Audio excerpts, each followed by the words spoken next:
Messi এবং Argentina football দল আগামী বছর ভারত সফরে আসতে যাচ্ছে।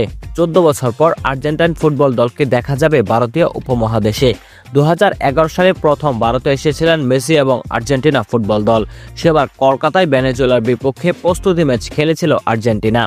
নিকোলাস অতামেন্দির গোলে জিতেছিল আর্জেন্টিনা। ওই ম্যাচে 1 লাখের কাছাকাছি দর্শক হয়েছিল। কলকাতা সফরের পর মেসিরা এসেছিলেন ঢাকায়। বঙ্গবন্ধু জাতীয় স্টেডিয়ামে সেবার আর্জেন্টিনা মুখোমুখি হয়েছিল নাইজেরিয়ার। তখন ডি মারিয়া এবং হিগুয়েইনকে দিয়ে গোল করিয়েছিলেন মেসি।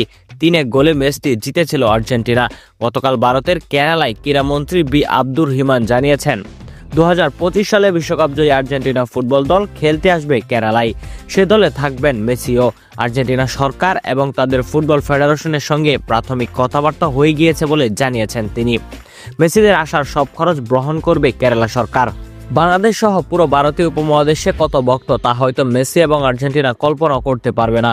তারা শুধু জানে মেসি বলতেই এই অঞ্চলের ভক্তরা যেন উন্মাদ হয়ে ওঠে। তাদের নিজেদের দেশের চেয়েও যেন অনেক বেশি পাগল ভক্ত রয়েছে ভারতে এবং বাংলাদেশে। কাতার বিশ্বকাপের সময়ই এই বিষয়টা বেশ ভালোই টের পেয়েছে আর্জেন্টিনা ফুটবল ফেডারেশন, এমনকি মেসি নিজেও, বিশেষ করে বাংলাদেশে। এদেশে তার এত বেশি ভক্ত সেটা চিন্তা করেও বিস্মিত হন মেসি। তার সে বিস্ময় এবং ভালো লাগা এরই মধ্যে প্রকাশ করেছেন তিনি। আর্জেন্টিনা ফুটবল ফেডারেশনও প্রকাশ করেছে তা। তাই তো এবার যদি আবার মেসিরা ভারতে খেলতে আসেন তবে হয়তো আবারও তাদেরকে দেখা যেতে পারে এই বাংলার মাটিতে।